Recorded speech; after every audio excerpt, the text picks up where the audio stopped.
Welcome to the Kaizen Gal Podcast. This is your host, MC. The Kaizen Gal is a podcast about continuous improvement, building the habits to make the most out of what you already have and scale your progress in a sustainable way. Some people say, don't work harder, work smarter. Well, I believe that we can do both if we balance our time, energy, and drive well. On to today's episode. Welcome to the Kaizen Gal. This is your host, MC. I messed up. Not a big life and death situation messed up, but it is worth mentioning. I basically skipped 2 episodes of the recording of the podcast. I think maybe even 3. I have to look at my schedule. What happened is my finals happened. So finals, for those of you who don't know or who don't remember, finals are the end of semester exams at university. And they happened as planned by the school calendar, which means that I basically had the whole semester, or at least half of the semester after the midterms, to make a review schedule. I actually had a review schedule that was planned across a few days. I even had taken a few days off so that I could prepare for my 3 exams. What I had not expected was that my employer, because I work and I study both full-time, so my employer, the company that I work for, they announced at the beginning of the month of April that we were to have an on-site event where we will all get to actually meet and see each other for the first time in over 18 months. Now, keep in mind, I've started working at that place around 13 months ago, so I've never met any of my coworkers. And on top of that, I am the only employee in my city and in my state, which means that I am 100% alone all the time. All of my colleagues, they are in other cities, other countries. So some of them have been working together before the company went 100% remote. But basically, I didn't know anyone.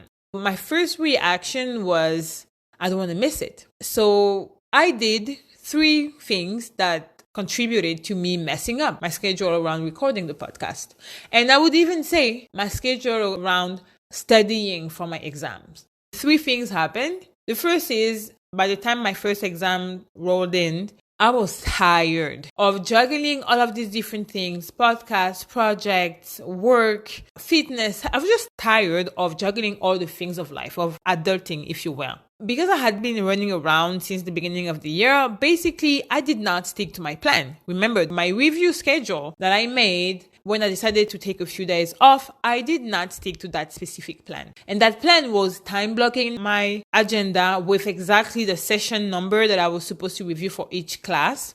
Did not stick to the plan. What also happened was that basically the on-site event was a 2-day event. But we had to fly in the day before the first day because the first day was going to start at 7:30 or 8 a.m. And it so happened that the day before the first day of the event was my first exam evening. So what I did was basically I went from my exam to the airport. So it means that leaving my house, I had already packed my suitcase with all of the things that I would need for the next 2 days. I had all of my computers. I had all of my stuff. Then I went and did my exam. That exam, I was actually anxious about it because I find that the material of the class was very hard. A little caveat also that I'm going to add is that program that I'm doing is just because the classes that I'm doing now is just because I need some classes to get the number of credits that I need to graduate. So I'm not super interested by what I'm doing. And this also contributed to me not sticking to the plan. Not an excuse. I'm doing a diagnosis of what happened. My first exam was 3 hours. It went way easier than I expected. So I was able to finish it in an hour and a half. I got to the airport earlier. I was trying to fly out earlier, impossible to do. Basically, I got to the airport at 3:30 or something like that. Then I was trying to fly out at 4 p.m. or 5 p.m. instead of 7 p.m. They did find a place for me at the very last minute on the 6 p.m. flight. But guess what? The 6 p.m. flight left at 6:35, 25 minutes before the previous plane that I was supposed to take. So I got to the city where we were having the on-site, but my luggage had stayed behind. They said that they could have delivered the luggage to me, but since I was in town only for 2 days, I didn't want to take the risk of them delivering the luggage 2 days in. I have no clothes, I have nothing that I can basically wear. So I was just like, I'm going to sit it out and wait. So from getting at the airport at 5:30, 5:20, hoping to be able to check in like around 8 p.m. I actually got to the hotel and checked in at 10:30. By that time, I was exhausted from waiting so long to be accepted onto the plane. Actually, for the plane to take off was another hour and so on. And then waiting for my luggage took 2 hours, basically. At that point, I was tired and I didn't feel like studying because, again, I am not super interested by what I'm studying at the moment. I'm just doing it to complete my degree. But I should have pushed through. Instead, what I did was I ordered a massive Korean meal with like side dishes, and just like I ate so much. I think from being exhausted and thirsty, I just ate so much and I went straight to bed. Then I woke up the next day, had the whole day event with my team, met people for the first time. It was a lot, like mentally. I don't know if you've been remote and meeting people from your company for the first time or after a long time, but it's a lot to take in. All of these people that your brain is used to processing from online interactions, now your brain has to process their actual body language, their full body, like their legs. That was the first thing. So I did not manage my energy when I was at the on-site company event. Both days. On Monday and on Tuesday, I did not manage my energy. In hindsight, it was very naive of me to expect that I would be able to do so. Like, even beyond just meeting people for the first time and all of the mental energy that it requires, just like the sheer excitement of like the traveling and so on. That was my second mistake, the way that I messed up. The third one was actually as I was seeing things evolve in my energy levels, and I was seeing that I was completely skipping and not sticking to the plan, because my plan was to study a little bit when I got to the hotel on Sunday, study a little bit at the end of the day on Monday, do the same on Tuesday before flying back home, and then studying a bit at home. I was tired, like I was done. So I should have adapted, and I didn't. I would even say that the way that I chose to adapt was not the most efficient way, because I basically decided for the second exam, which happened on Wednesday when I flew back in on Tuesday. My plan was to just do my best, I guess, but like not even reviewing what mattered the most. All in all, these three things, honestly, you can simply summarize it by your girl was tired, okay? I am still tired. And that exam on Wednesday kicked my butt. I was just like, whoa, just trying to limit the damage to my mark, my grade for that class, because my mind wasn't there. I was tired. I was annoyed. I was bored by the material that I had to review for that specific exam. I was bored by the exam itself, to be honest. And just thinking like, oh, why do I have to do it? I felt a little bit discouraged at the end, because I thought, oh, I had such good grades for that specific class. From the group assignments that we had 2, I had 295. And then the midterm, I had a good grade too. I was bummed. I was really bummed, and I was disappointed in myself. I had another exam today, which is 2 days from Wednesday on a Friday. And it went well because I took the time to study yesterday. Yesterday I was off. Wednesday I was off. Today I was off. So I took the time to just study, review my classes, prepare for the exam. Not even study so much or so hard, but just adequately prepare for the exam. Knowing these 3 ways that I messed up, being tired of juggling through different things, projects and priorities, not managing my energy, and having a naive perception of the energy that I would need in order to attend such an event. And then third, not adapting properly. The 3 ways that I'm going to address similar situations moving forward are as follows. First way, I have to accept FOMO. And the first emotion or feeling I had when my boss talked about the on-site in-person event was FOMO. I remember clearly thinking, I hope it is not the week that I'm off for my exam. It wasn't. When you think about it, I still had like 2 days before I was off for my exam.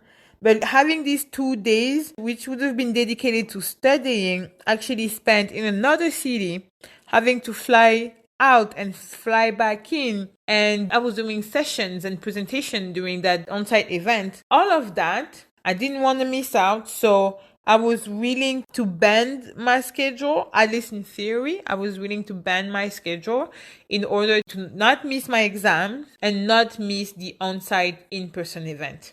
But the thing is, I bent it. Sometimes you can bend things. I cannot think of something that had an impact on me alone that I gained anything from compromising. So it's not even bending, like I compromised. Because I compromised, I got subpar results. I had a great event, don't get me wrong, like loving meeting people and all of that. But at the same time, like when I would get back to my room, I would feel the shadow of me not studying. I would feel the guilt of me not studying, knowing that I had to. So accepting FOMO, I'm going to miss out. And it's linked to the second way I'm going to address this situation is the reason why I have to accept FOMO is because I have to decide on what to do according to who I want to become. Because who I want to become feels more palpable to me than what I want to accomplish. It's not about what I'm doing, it's about who I want to become through doing that thing. If I take the example of my exam, it's not about me having a good grade. It's me really assimilating the knowledge that was passed on to me and then see how I can apply it to my daily professional work, but also to my projects. It's not about the grades, it's about the knowledge behind it. And that has been my mindset for most of my program, which is in its third year, but definitely focus on not on what I have to do. So it's not about like I have to study, but who I want to become through studying that specific material and doing the exam.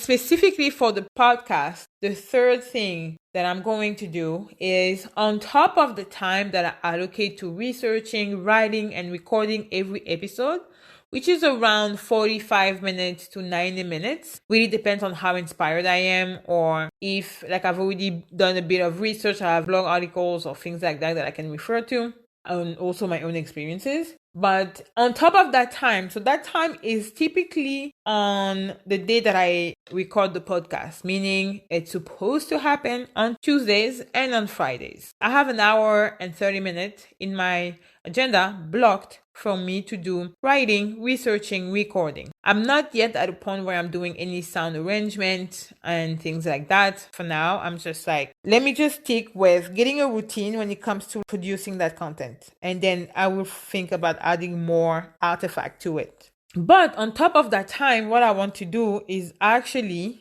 add another time block, which would be 90 minutes. But this time it would be either on Saturdays or Sundays. And that time will be dedicated to drafting the next week's 2 episodes. It might help me to get started on the specific episode quicker. But the goal is again to remove the friction between me having to record. So the time that I have planned before each recording is already aiming at that, removing the friction between me wanting to record and me recording. Okay. That time that I'm going to add on Saturdays and Sunday, it is going to be used to reduce the friction between me thinking of what I want to talk about and me wanting to record. So I'm going to draft these 2 episodes of the week on Sunday or Saturday for an hour and a half maximum. Whatever I cannot do, I will just have to stop. But the focus is really to just have some type of like wireframe of each episode so that when I come in the day of, I can do the research and writing that fit into the blocks that I already predetermined on Sunday or Saturday. In a nutshell, the 3 ways that I messed up: I was tired, so I stopped juggling my priorities. I did not manage my energy, and I spent a lot more energy than I expected. And my expectation was wrong because it was naive. And then I did not adapt properly. The 3 ways that I'm going to address that is by accepting FOMO. Sometimes you cannot do and be everything all at once. You have to sacrifice something. And in that case, I should have sacrificed, and I will. It's a difficult thing to do, but I will sacrifice what I want to accomplish in favor of who I want to become. I don't want to become someone who fails her exams because she'd rather go to a company's event, which is going to happen in 6 months or a year from now again. My class is not, at least I'm not going to be registered for it. And then the third thing that I'm going to do specifically for the podcast is to have an overview or a stand-up meeting with myself on Sunday or Saturday to plan the podcast recording sprint for the week. That's it. I hope that my mistake and my mess up is going to inspire you, because in a way, like, I'm not holding myself guilty of it. It happens. I can only hope to God that I will manage it better next time.